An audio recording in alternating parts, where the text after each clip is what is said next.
Let me take a moment to send the love and prayers to our entire nation, to the people of Australia, and especially all those affected by the horrific and anti-Semitic terrorist attack. I will always support Jewish Americans, and I will always be a friend and a champion to the Jewish people. All nations must stand together against the evil forces of radical Islamic terrorism, and we're doing that. Yes, Mr. Trump has been a great friend of the Jewish people and the state of Israel. Joining us now is Alabama Senator Mr. Tommy Tuberville. Senator Tuberville, I think that, those are very strong remarks that Mr. Trump made. I know you share his values. I would guess he's got to say something there, a paragraph or two, in tonight's speech. I don't want him to send the whole speech on it, but he's got to send a paragraph or two, does he not? Oh, 100%, Larry. He's drawn a line in the sand. He knows that we are having huge problems in this country with anti-Semitic talk and rhetoric. Obviously, it's happening all over the world. Europe is having big problems. They're going to end up having to fight in the street to take their country back. The mass migration is just overrun, with the Muslim population. We're allowing that to happen here, but President Trump is slowing down the migration at the border, and obviously the people coming from other countries. But yeah, you're right, Larry. He's going to have to say something tonight about it. People are starting to be worried. If you're a patriot in this country, you're basically a target, and it's just unfortunate. You wish, Senator, you could do something. Now, your point, and Mr. Trump, stopping them, closing the border, and presumably vetting everybody that comes in, that's good. Is there anything else? I mean, you sort of want to do something more to stop this wave of anti-Semitism and violence. And a lot of it is, very political and ideological. I mean, I just don't know what to do, though. Well, it's happening in the big cities in Europe, and now it's happening in the big cities in our country.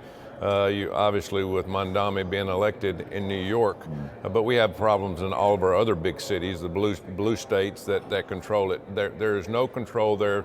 They've been given all the rope they possibly can to give them all the advantages, with anything that they need. They're being welcomed here into our country, into the blue cities. And of course, the Biden administration, the Obama administration allowed hundreds of thousands of people to come here. But we have to go back and remember the mainstream media is not going to say anything. 62,000 Nigerian Christians have been slaughtered since 2002, Larry. It is a disaster. And we need to wake up and start talking about what's going to happen in our country if we don't start striking back and putting our foot down and saying, listen, this is a Christian country and we want it to stay that way. You can be whatever religion you want, but you can't speak out and death to America if you live in this country. Yeah, certainly. What else? I'd like to hear some economic optimism. I think next year is going to be a fabulous year. I mean, it's already started. You got 4% growth in the second quarter and 3.5% growth. Some of these numbers coming in are pretty strong. The big government spending, we've fortunately, federal jobs have gone down by about 270,000. That's a good number. So economic optimism, I'd like to hear him really give that out. I know he believes it. I think he's got to communicate it to the country.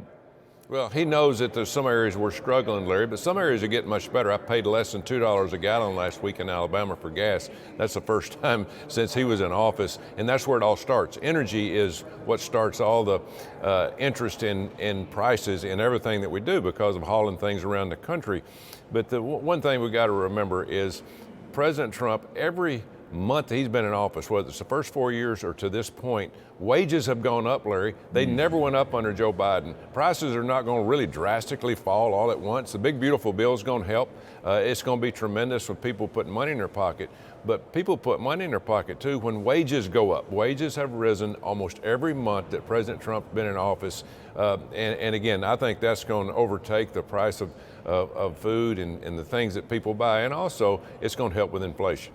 Well, your point about gasoline is really important. Look, wholesale West Texas crude is $55. I mean, it was $100 when Mr. Trump took office. So there's something going on, drill, baby, drill, and that affects prices throughout the whole economy, which makes those wages more valuable. I mean, I think that's a key point.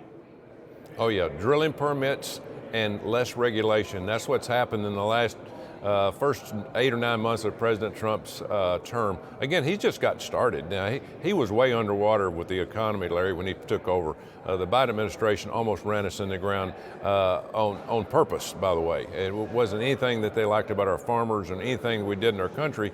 They just tried to run us into the ground by overspending. We spent $7 trillion more than we should have spent, and it caught up with us very quickly, and President Trump's trying to get us out of that trap. Yes, he is. Well, anyway, thank you, Senator Tommy Tuberville. May I wish you a Merry Christmas, Happy New Year. Thanks for everything you do, sir. Thank you, Larry. Merry All right. Christmas.